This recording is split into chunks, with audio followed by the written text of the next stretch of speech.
আসার পর মৃত্যুদণ্ড প্রাপ্তরা অনেকে মুক্তি পেল, যাবজ্জীবনওয়ালারা মুক্তি পেল। আজহার সাহেবের জন্য মুক্তি হয় না কেন? আদালতে শুধু তারিখের পর তারিখ পড়ে। আপনার বিএনপির চেয়ারপারসন বেগম খালেদা জিয়ার মুক্তির জন্য আমরা আন্দোলন করেছি, দাবি করেছি। 5ই আগস্টের পরের দিন তাকে মুক্তি দেওয়া হয়েছে। আমরা এই আন্দোলনের অংশীদার ছিলাম। আমার নেতাকেও মুক্তি দিতে হবে। খুলনার কৃতি সন্তান বাংলাদেশ জামাত ইসলামের সেক্রেটারি জেনারেল সাবেক এমপি অধ্যাপক মিয়া গোলাম পরোয়ার বক্তব্য রাখেন।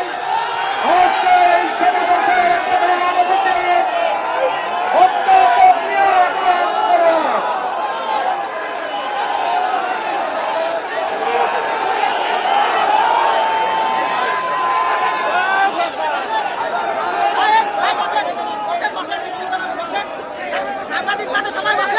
আসসালামু আলাইকুম ওয়া রাহমাতুল্লাহি ওয়া বারাকাতুহু। আলহামদুলিল্লাহি রাব্বিল আলামিন। সালাতু ওয়াস সালামু আলা সাইয়্যিদিল মুরসালিন ওয়া আলা আলিহি ওয়া সাহাবিহি আজমাইন। বাংলাদেশ জামাত ইসলামীর খুলনা মহানগরীয় জেলা শাখার উদ্যোগে আয়োজিত আমাদের সবচেয়ে শ্রদ্ধাভাজন, আমাদের জীবিত প্রিয় নেতৃবৃন্দের মধ্যে সবচেয়ে মজলুম বাংলাদেশ জামাত ইসলামীর সাবেক ভারপ্রাপ্ত সেক্রেটারি জেনারেল এটিএম আজহারুল ইসলামের নিঃশর্ত মুক্তির দাবিতে আয়োজিত আজকের এই মিছিল পূর্ব সমাবেশের সংগ্রামী সভাপতি, মঞ্চে উপবিষ্ট সংগ্রামী নেতৃবৃন্দ, সুধীবৃন্দ, সাংবাদিক বন্ধুগণ এবং আমার প্রিয় খুলনাবাসী, আমি আজ মহান আল্লাহ তাআলা আমাদের রব, আমাদের মাবুদের কাছে শুকরিয়া আদায় করছি আপনাদের সকলকে নিয়ে। এই কারণে অত্যাচারী ফ্যাসিস্ট সমস্ত খুন, গুম, ট্রান্সফার, রিমান্ড, আয়নাঘর এবং নির্যাতনের নিষ্ঠুরতার মাস্টারমাইন্ড শেখ হাসিনার 17 বছরের কালো যুগ পার হয়ে খুলনার ঐতিহাসিক হাদিস পার্কে আজ আমরা জনসভায় মিলিত হতে পেরেছি। অত্যাচারী শাসকের জগদ্দল পাথর আমাদের বুকের পর থেকে আল্লাহ পাক সরিয়ে দিয়ে মুক্ত নতুন স্বাধীন বাংলাদেশে আমরা আজকে স্বস্তির নিঃশ্বাস ফেলছি। সেজন্য আল্লাহর দরবারে আসুন সবাই শুকরিয়া আদায় করি, আলহামদুলিল্লাহ। প্রিয় ভাইরা, আপনাদের মনে থাকার কথা, আমি আজ এখানে যখন দাঁড়িয়েছি আমার মনে পড়ছে 2010 সালের 30শে জুন খুলনার ডাক বাংলায় আমি তখন খুলনা মহানগরী জামাতের আমিরের দায়িত্ব ছিল।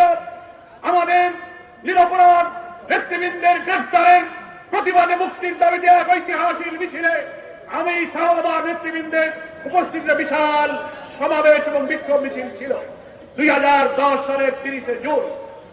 সেই মিছিলে সেই ফ্যাসিবাদী সরকারের হামলা হয়েছিল, নির্যাতন হয়েছিল এবং আমাদের মিছিলে হামলা করে আমি সহ প্রায় 30 জন নেতা কর্মীকে গ্রেফতার করা হয়েছিল।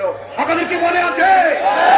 সেই 10 সালের 30শে জুনের পর আজ 25 সালের 18ই আগস্ট, প্রায় 18ই ফেব্রুয়ারি, প্রায় 15 বছর পর মহান আল্লাহ তাআলা প্রকাশ্যে আমার প্রিয় শহর এই খুলনার মানুষের মাঝে দাঁড়াবার জন্য আল্লাহ তাআলা যে তৌফিক দিয়েছেন।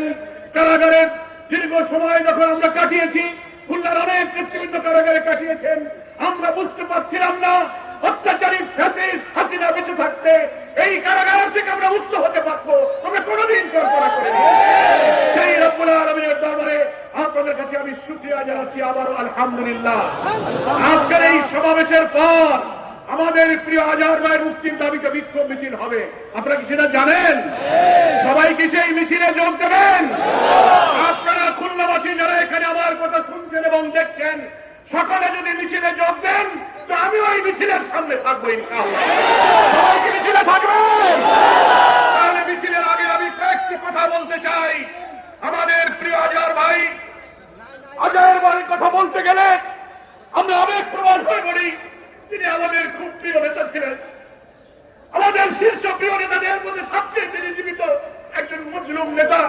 তিনি কারাগারে ফাঁসির দণ্ড নিয়ে, মৃত্যুদণ্ড নিয়ে ফাঁসির ছেলে একটা ছোট্ট কবরের মধ্যে জায়গা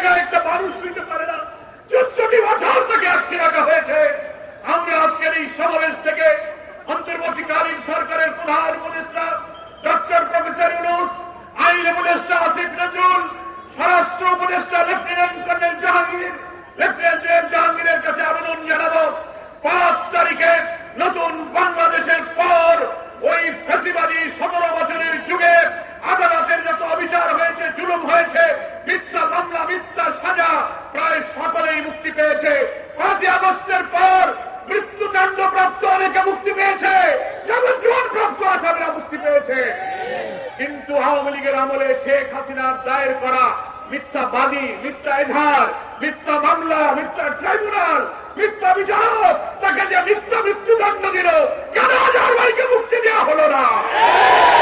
আজকে 6 মাস 10 দিন পার হয়ে গেল। আজহার ভাই ঢাকার হাই সিকিউরিটি কারাগারে তিনি ধীরে ধীরে মৃত্যুর দিকে এগিয়ে যাচ্ছেন। আমার দীর্ঘ কারা জীবনে প্রায় 1 বছরের বেশি সময় আমি আজহার ভাইয়ের পাশে ছিলাম। আমি আজহার ভাইকে মাঝে মাঝে বলতাম, মৃত্যুদণ্ডপ্রাপ্ত একজন ব্যক্তির মনে মৃত্যুর ভয়, তার অনেক পেরেশানি, টেনশন হতে পারে। সান্ত্বনা দিতাম, আজহার ভাই আপনি টেনশন করবেন না, দেশ এবং দুনিয়ার মানুষ আপনার জন্য দোয়া করছে। প্রিয় খুলনাবাসী, শুনে রাখুন, আজহার ভাই আমাকে জবাব দিয়েছিলেন, পরোয়ার ভাই আমি জানি সুপ্রিম কোর্টে ফাঁসির দণ্ড বহাল অবস্থায় একজন মানুষের জীবন কেমন হতে পারে, কিন্তু মনে রাখবেন আমার মৃত্যুদণ্ডের রায়ের পর থেকে একটা মুহূর্ত আমি কখনো মৃত্যুদণ্ডকে পরোয়া করিনি, মৃত্যুকে ভয় করি না। তিনি বলেছেন, মহান আল্লাহ যদি আমার ভাগ্যে শাহাদাত নসিব করে থাকেন, আমি সন্তুষ্ট চিত্তে আমার রবের কাছে চলে যাব। আমি বিশ্বাস করি আমার জীবনে কোনো পিছুটান নেই। আমার পরিবার, আমার সন্তানকে আমি আল্লাহর দ্বীনের পথে গঠন করেছি। দুনিয়ায় আমার কোনো দায় নেই। আমার মন বলে আল্লাহ যদি আমার শাহাদাত নসিব করে, নিশ্চয়ই ইনশাআল্লাহ আমি জান্নাতুল ফেরদৌসে আপনাদের সঙ্গে দেখা করব। আপনি দেশবাসীকে আমার সালাম জানাবেন, আমাদের জন্য দোয়া করতে বলবেন। আমার প্রিয় আজহার ভাইকে আমি দেখেছি এই 14 বছরের ডায়াবেটিস, ব্লাড প্রেশার, কঠিন কঠিন রোগে আক্রান্ত হয়ে শরীরটা জীর্ণ শীর্ণ হয়ে গেছে। তিনি ঢাকা মহানগরী আমির ছিলেন। বলিষ্ঠ বিপ্লবী ভদ্র কণ্ঠস্বর, স্বৈরাচারী ফ্যাসিবাদীদের আন্দোলনের নেতৃত্ব নিয়ে রাজধানী ঢাকা সহ সারা বাংলাদেশের কোটি কোটি মানুষকে উত্তর আন্দোলনে তিনি উদ্বুদ্ধ করেছিলেন। সেই আজহার ভাই এখন হাঁটতে গেলে তার শরীর কাঁপতে থাকে, দেখলে মায়া লাগে। আজকে ফ্যাসিবাদের মন্ত্রী, মিনিস্টার, এমপিরা গ্রেফতার হয়ে কোর্টে যায় আর আসে, ছবিতে দেখি হাসতে হাসতে তার কোর্ট আর আঙ্গিনা থেকে বের হচ্ছে। কি বলেন, ঠিক কিনা? কিন্তু এত বড় প্রিয় নেতা আজহার ভাইকে ডান্ডাবেড়ি পরানো হয়েছে, হাত কড়া পরানো, কাজ করায় তাকে উঠানো হয়েছে। তাকে যখন 2011 সালের 19 সেপ্টেম্বর তিনি রাত্রে অফিস থেকে ঢাকায় বাসায় যাচ্ছিলেন, সেই পথের থেকে তখন গ্রেফতার করা হলো। 2011 সালের 19 সেপ্টেম্বর গ্রেফতার করে প্রায় 11 মাস তাকে আটকে রাখা হলো কারাগারে। অনেক বন্দীর কাছে আমি শুনেছি আজহার ভাইয়ের উপরে এত নিষ্ঠুর নির্যাতন করা হয়েছে, রিমান্ডে শারীরিক নির্যাতন করা হয়েছে, সে কথা ভাষায় বর্ণনা করা যায় না।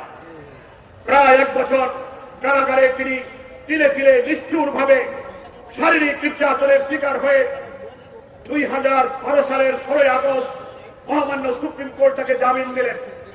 সেই জামিনে মুক্তি পেয়ে তিনি বাড়িতে আসবেন বাগবাজারের বাসায়। আমিও তখন খুলনার কারাগার থেকে বেরিয়ে কেবল বেরিয়েছি, সন্ধ্যায় শুনতে পেলাম জেলখানা থেকে আজহার ভাই বেরিয়েছেন, কিন্তু জেল গেট থেকে শত শত পুলিশ গোয়েন্দা গাড়ি তার সঙ্গে পাহারা দিয়ে বাগবাজারের বাসায় আমার আজহার ভাইকে নিয়ে আসছে। একটা লোক জামিন পেল, কিন্তু জেল গেট থেকে পুলিশ পাহারায় গাড়ি আর র্যাব দিয়ে তার বাসা বাগবাজারে ঘেরাও করে রাখা হলো। 7 দিন, সামনে ঈদ ছিল, তাকে ঈদের আনন্দ, সন্তান বাচ্চাদেরকে তাদের কাছে আসতে দেওয়া হয়নি। লন্ডনে তার এক ছেলে লেখাপড়া করে, সে যখন আসলো তার আব্বা এবং পরিবারের সঙ্গে দেখা করতে, সেই ছেলেকেও গ্রেফতার করে 8 মাস কারারুদ্ধ করে রাখা হয়েছিল। 7 দিন তার সমস্ত মগবাজার বাড়ি ঘেরাও করে সিসিটিভি ক্যামেরা, পুলিশ, র্যাব দিয়ে আটকে রেখে ওই 7 দিনের মধ্যে তথাকথিত মানবতা বিরোধী অপরাধের নামে মামলা দিয়ে তারপর তাকে ট্রাইব্যুনাল থেকে কারাগারে প্রেরণ করা হয়েছে। এটা কি কোনো সুবিচার হতে পারে? তিনি আদালত থেকে জামিন করেন, কোন মামলা নাই, তুমি বাড়ি পুলিশকে আটকে রেখে 7 দিন অপেক্ষা করে মিথ্যা মানবতা বিরোধী অপরাধে তুমি মামলা দিয়ে দিলে। এই অবিচার, এই জুলুমের নির্যাতন, এই নিষ্ঠুরতা, এই অমানবিক নির্যাতনের মূর্ত প্রতীক হচ্ছে আমাদের আজহার ভাই। তিনি আজও জীবিত হয়ে আছেন। মাঝখানে অসুস্থ হয়ে তিনি পিজি হসপিটালে চিকিৎসা নিতে এসেছিলেন, সেখানেও আমি দেখা করেছি। আমার ভাইরা, মনের দিক থেকে, ইমানের দিক থেকে আজহার ভাই খুব দৃঢ় এবং শক্ত। দেশবাসীকে তিনি সালাম দিয়ে বলেছেন, আমার জন্য আপনারা দুশ্চিন্তা করবেন না, ইসলামী আন্দোলনের কাফেলাকে সামনে এগিয়ে নিয়ে চলো। আমরা আজহার ভাইকে বলেছি আপনার মুক্তির জন্য আমরা আন্দোলন চালিয়ে যাব। সেই সময়ে শেখ হাসিনার কথায় আদালত চলত, সুপ্রিম কোর্টের আপিল বিভাগে যে বিচারপতিরা ছিলেন, আপনারা তো দেখেছেন মানবতা বিরোধী অপরাধের নামে যে সমস্ত বিচার করা হয়েছে ট্রাইব্যুনালে, এটা কি কোনো নিরপেক্ষ বিচার হয়েছে? আন্তর্জাতিক সমস্ত মানবাধিকার commission, human rights watch commission, human rights জাতিসংঘের যে কমিশন, দুনিয়ার সব মানবাধিকার কমিশনগুলো বলেছে বাংলাদেশে মানবতা বিরোধী অপরাধের নামে যে বিচার হচ্ছে এ বিচার আন্তর্জাতিক মানে উন্নীত নয়। এটা রাজনৈতিক উদ্দেশ্যে রাজনৈতিক প্রতিপক্ষকে হত্যা করার জন্য আধিপত্যবাদী ভারতের ইঙ্গিতে এদেরকে গ্রেফতার করা হয়েছে। জামাত ইসলামী ছাত্র শিবিরকে দমন করার কোন পথ না পেয়ে আওয়ামী ফ্যাসিবাদী খুনি শেখ হাসিনা আদালতকে ব্যবহার করে আমাদের মৌলানা নিজামী, আলী আহসান মোহাম্মদ মুজাহিদ, কামারুজ্জামান, কাদের মোল্লা, বীর কাসিম আলী সহ তিলে তিলে অধ্যাপক গোলাম আজম, মৌলানা কে এম ইউসুফ, মকবুল আহমদ, আমাদের মৌলানা সুবহান, সাক্ষীর আব্দুল খালেক মন্ডল সহ 70, 80, 90, 93 বছরের বৃদ্ধ অনেক তাদেরকে ফাঁসিতে ঝুলিয়ে হত্যা করা হয়েছে। কেউ কেউ কারাগারে ফিরে ফিরে মৃত্যুমুখে পতিত হয়েছে। সেই বিচার আন্তর্জাতিক মানের ছিল না, এটা ছিল জুডিশিয়াল কিলিং, এটা ছিল বিচারিক হত্যা। এই বিচার সারা দুনিয়া প্রত্যাখ্যান করেছে। আপনারাই তো জানেন, ট্রাইব্যুনালে যখন বিচার চলছিল, বেলজিয়াম থেকে একজন জিয়াউদ্দিন রায় লিখে দিয়েছে ট্রাইব্যুনালের বিচারক নিজামুল হক নাসিম স্কাইপে কেলেঙ্কারির মাধ্যমে ধরা পড়েছে যে এই বিচার বাংলাদেশ থেকে হয়নি, এই রায় বেলজিয়াম থেকে লিখে দেওয়া হয়েছে। ট্রাইব্যুনালের সামনে থেকে মৌলানা সাইদির সাক্ষী শিবরঞ্জন বালি সাক্ষী দিতে এসেছে একজন হিন্দু ভদ্রলোক, সে মিথ্যা সাক্ষী দেবে না, সাইদি কোন অপরাধী নয় কথা বলবে, এটা জানতে পেরে শিবরঞ্জন বালিকে ট্রাইব্যুনালের সামনে থেকে ডিবি পুলিশ গ্রেফতার করে তাকে জেলে নিয়ে পরে ভারতে পাঠিয়ে ভারতের কারাগারে সে কাটিয়েছে। এই খবর কি আপনারা জানেন?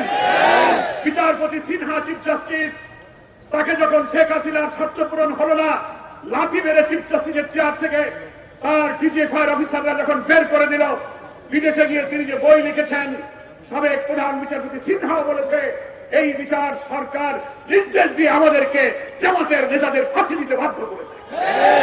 দুনিয়ার আন্তর্জাতিক বিচারে আজহার ভাই সহ যত বিচার হয়েছে কোন বিচার স্বচ্ছ হয়নি, আন্তর্জাতিক মানের হয়নি।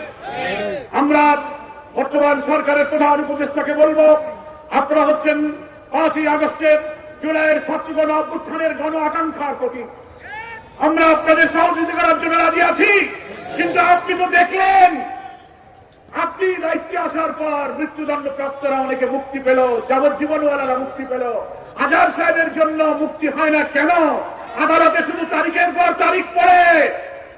আপনার বিএনপির চেয়ারপারসন বেগম খালেদা জিয়ার মুক্তির জন্য আমরা আন্দোলন করেছি, দাবি করেছি, 5ই আগস্টের পরের দিন তাকে মুক্তি দেওয়া হয়েছে। আমরা এই আন্দোলনের অংশীদার ছিলাম, আমার নেতাকেও মুক্তি দিতে হবে। আমার খুলনাবাসীর কাছে আবেদন থাকবে, এই জুলুম, এই অত্যাচার, এই নির্যাতন, এই পশ্চিমবঙ্গতা, এই বর্বরতা, অমানবিকতার নির্মম প্রতীক হয়ে আছে আমাদের মাঝে প্রিয় আজহার ভাই। আজকের এই খুলনার গণজমায়েত থেকে আমরা দাবি করতে চাই, অবিলম্বে নিঃশর্ত মুক্তি দিতে হবে। তা না হলে আমরা ন্যায্য অধিকারের জন্য লড়াই করব, রক্ত দেব। ছাত্র সমাজ যেমন বলেছে উই ওয়ান্ট জাস্টিস, 2000 ছাত্র জীবন দিয়েছে, আমরাও সত্যের জন্য জীবন দিতে প্রস্তুত। আমি প্রধান উপদেষ্টা, আইন উপদেষ্টা আসিফ নজরুল, স্বরাষ্ট্র উপদেষ্টা জাহাঙ্গীর, লেফটেন্যান্ট জেনারেলকে বলবো, বিবেককে কাজে লাগিয়ে আপনি নির্বাহী আদেশে বাংলাদেশের সংবিধানের সুযোগ দেওয়া হয়েছে, দণ্ডপ্রাপ্তদের দণ্ডকে আপনি স্থগিত করতে পারেন। বাংলাদেশের সংবিধানে রাষ্ট্রপতিকে এখতিয়ার দেওয়া হয়েছে, রাষ্ট্রপতির এখতিয়ার হল যে কোনো আদালতের দণ্ড তিনি মওকুফ করতে পারেন, তিনি বাতিল করতে পারেন। বঙ্গভবনে ফ্যাসিবাদের প্রতীক হয়ে বসে আছে রাষ্ট্রপতি শাহাবুদ্দিন। আমরা বলবো, আপনি এই ফ্যাসিবাদের জুলুম থেকে বাঁচার জন্য একটা সুবিচার করুন, আজহার সাহেবের দণ্ডকে আপনি বাতিল ঘোষণা করুন। নির্বাহী আদেশে অন্তর্বর্তীকালীন সরকারকে দণ্ড স্থগিত করে, দণ্ড বাতিল করে নিঃশর্ত মুক্তির দাবি জানিয়ে খুলনাবাসীকে আজকে ঐতিহ্যবাহী শহীদ আদিস পার্ক বহু আন্দোলনের সূতিকাগার এখানে যে সমবেত হয়েছেন মজলুম জননেতা আজহার ভাই মুক্তির দাবিতে আপনারা আসুন আমরা একসঙ্গে বজ্র মুষ্টি বাহুতে